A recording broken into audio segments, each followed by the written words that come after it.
MP cup 2025 ব্যবস্থাপনায় 31 নম্বর word Trinamool Congress উত্তর 24 পরগনার বারাসাত সাংগঠনিক জেলার বারাসাত পৌরসভার 31 নম্বর ওয়ার্ড তৃণমূল কংগ্রেসের পরিচালনায় 18 এবং 19 জানুয়ারি এমপি কাপ অনুষ্ঠিত হয়।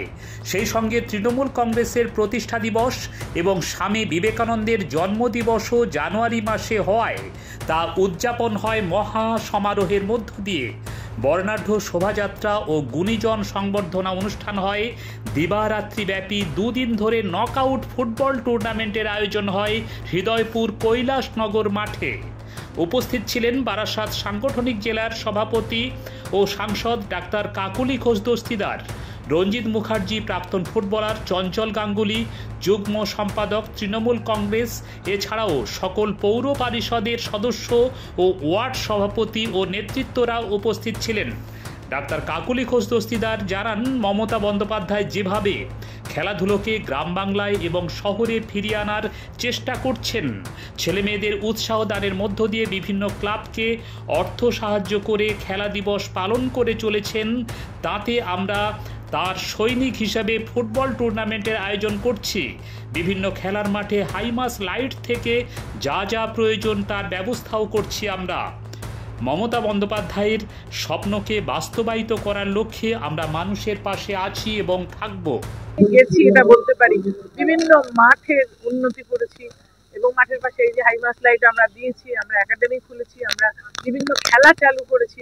যেমন আপনারা জানেন যে গত সপ্তাহেই আমার বাবার নামে যে চ্যালেঞ্জ ট্রফি হলো, সেখানে আমরা 16টা টিমের খেলা করিয়েছি এবং বিভিন্ন ধরনের খেলাধুলা, কলেজের টিম নেমেছে এবারে, এবং এবারে মেয়েদের ফুটবলের টিম নামাবো। সুতরাং আমরা চাই খেলাধুলার মাধ্যমে আগামী প্রজন্ম, যে প্রজন্মটা এখন বড় হচ্ছে, তারা সুষ্ঠুভাবে বেড়ে উঠুক। আজকের আয়োজন আমাদের আজকের আয়োজন না, আমাদের আয়োজন শুরু হয়েছে 1 জানুয়ারি থেকে।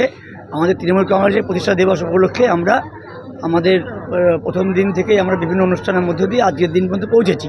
তার মাঝখানে 12 তারিখে ছিল আমাদের বিবেক র্যালি।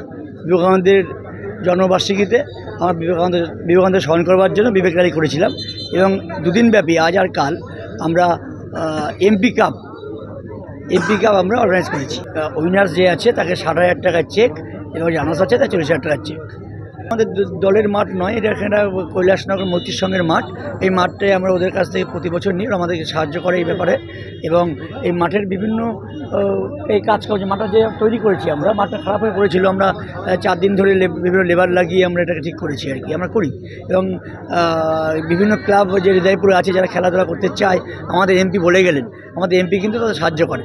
খেলাধুলার মধ্যে দিয়ে আমাদের এমপি বার্তা দিয়েই গেছেন যে খেলাধুলা আরও সুদূরপ্রসারী হোক, মহিলাদের খেলার জন্য আমাকে বলে গেছেন উনি, মহিলাদের খেলা হোক। মমতা বন্দ্যোপাধ্যায় খেলার জন্য বিভিন্ন ক্লাবকে আর্থিক সাহায্য করছেন। সুতরাং আমরা তো খেলাধুলার মাধ্যমে মানুষের মনের পোশাক, মানসিকতার পোশাক ঘটানোর চেষ্টা করছে মমতা বন্দ্যোপাধ্যায়। আমরা তার যে চেষ্টাকে আমরা নিয়ে বহন করবার চেষ্টা করছি। দেখুন, আমার তো প্রায় 50 বছর আগে খেলার মাঠে এসেছি। আমি খুব ছোটো থেকেই খেলা ভালোবাসতাম, তার সঙ্গে পড়াশোনা করতাম। আমি যে খেলোয়াড় হব এইটা প্রথম ভাবিনি, কারণ আমি মিশনে পড়তাম, লেখাপড়াতেও খুব ভালো ছিলাম। তো আমি যখন মাঠে এলাম 60-এর দশকে, তখন আমরা ম্যাক্সিমাম প্লেয়াররাই অন্যদের খেলা দেখে বড় হয়েছে। বর্তমান প্রজন্মে কিন্তু সেই সুযোগটা আছে, এরা অনেক কিছু দেখতে পাচ্ছে, দেখে শেখার যে আমরা যেটা মাঠে দেখে শিখেছি, এখন কিন্তু অনেক সুযোগ সুবিধা বেড়ে গেছে, কিন্তু তাও অনেক ছেলে মাঠে আসছে। আমি প্রায় 20 বছর খেলা ছাড়ার পরে বসে বারাসাত, বসিরহাট, বনগাঁ এবং বারাকপুর 4টে নিয়ে আমাদের উত্তর 24 ছিল। আপনারা দেখেছেন যে আমরা কয়েকজন সিনিয়র প্লেয়ার নিয়ে চেষ্টা করছি। বেঙ্গল থেকে প্লেয়ার কমে আছে, এটা খুব দুঃখের কারণ। যদিও আমার মনে হয় যে বেঙ্গল আর সাউথ ইন্ডিয়া, মানে কর্ণাটক, কেরল, হায়দ্রাবাদ, এই 3টে ছিল হচ্ছে মানে ফার্টিলাইজ সেক্টর অফ ফুটবলের জন্মই হয়েছে। আজকে এটা বিচ্ছিন্ন হয়েছে বিভিন্ন স্টেটেতে। ব্যুরো রিপোর্ট, শাসন বাংলা টিভি।